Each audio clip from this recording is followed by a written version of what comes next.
keriput, sagging, hingga kanker kulit. Nah, sekarang mari kita bongkar ya mitos-mitos tentang tabir surya.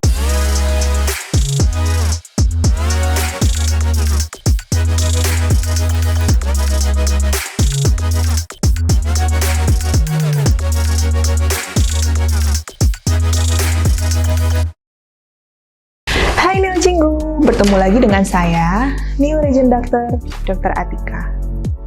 Kali ini kita akan membahas mengenai tabir surya atau biasa kita sebut dengan sunscreen maupun sunblock. Tabir surya merupakan produk perawatan kulit yang berfungsi untuk melindungi dari efek radiasi sinar ultraviolet yang merugikan dengan cara memblok, memantulkan, dan bahkan menyerap UV tersebut. Sinar UV ini dibagi menjadi 3 tipe. Ada UVC, UVB, dan UVA. Untuk UVC akan terserap oleh lapisan ozon. Sedangkan radiasi sinar UVB hanya dapat menembus sebatas kulit lapisan luar atau biasa kita sebut dengan epidermis. Dan radiasi sinar UVA bisa menembus hingga kulit lapisan bagian dalam. Jadi, sinar UV ini, UVA dan UVB, dapat mengakibatkan kerusakan pada kulit, termasuk penuaan dini, yang akan memicu timbulnya keriput, sagging, hingga kanker kulit. Kita bisa klasifikasikan tabir surya menjadi 2 jenis, yaitu tabir surya kimia atau biasa kita sebut sunscreen, dan juga tabir surya fisik atau biasa kita sebut sunblock. Yang pertama, tabir surya kimia atau sunscreen akan melindungi kulit dengan cara menyerap sinar matahari dan mengubahnya menjadi energi panas yang tidak menyebabkan kerusakan kulit. Tabir surya ini diserap oleh kulit dan mempunyai potensi menimbulkan iritasi pada kulit. Perlu diperhatikan bahwa tabir surya jenis ini tidak boleh digunakan oleh bayi usia kurang dari 6 bulan. Contoh dari sunscreen yaitu avobenzone, octinoxate, helioplex, dan lain-lain.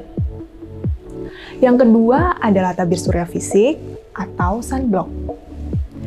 Ini akan melindungi kulit dengan cara memantulkan sinar matahari dan merupakan spektrum luas yang mampu melindungi dari sinar UVA maupun UVB. Tabir surya ini bersifat stabil dan tidak mudah terserap kulit, sehingga potensi alergi yang ditimbulkan rendah dan dapat diaplikasikan kepada anak-anak. Contoh dari sunblock adalah zingoside, titanium dioxide, dan lain-lain. Ada berbagai macam jenis tabir surya di pasaran.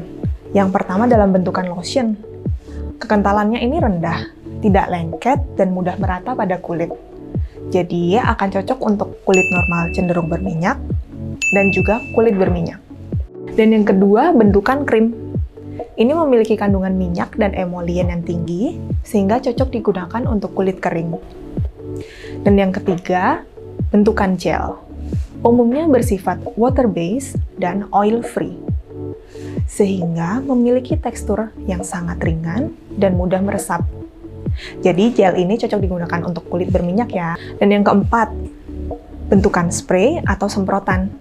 Ini cocok digunakan pada area bagian tubuh yang luas, seperti tangan, ataupun kaki, dan badan.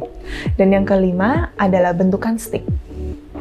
Tabir surya berbentuk stick ini efektif digunakan untuk melindungi area yang sempit, terbatas, dan menonjol, seperti daerah sekitar bibir, hidung, dan lingkaran mata. Bentukan stick ini cocok digunakan selama aktivitas karena tahan lama dan tidak mudah mencair. Nah, jadi Neo Cinggu bisa memilih ya bentuk sunscreen ini sesuai dengan tipe kulit dan kebutuhan kita. Ya, di kemasan produk tabir surya selalu ada keterangan SPF dan PA. Apa sih SPF itu? SPF ini merupakan singkatan dari Sun Protection Factor, yang menandakan besar perlindungan yang diberikan kepada kulit dari sinar UVB. Sebagai contoh, SPF 15 dapat menahan radiasi sinar UVB hingga 93%. Dan sedangkan SPF 50 dapat menahannya hingga 98%. Kemudian untuk PA. PA ini menandakan besar perlindungan yang diberikan kepada kulit dari sinar UVA.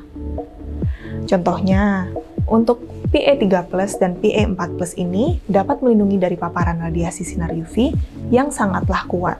Dari pengaplikasian tabir surya nih, yang perlu kita perhatikan adalah pertama, Setidaknya 20 menit sebelum berada di bawah sinar matahari, kita sudah menggunakan tabir surya untuk memberikan kesempatannya agar dapat meresap di kulit.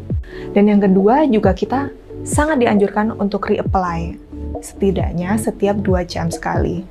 Nah, sekarang mari kita bongkar ya mitos-mitos tentang tabir surya.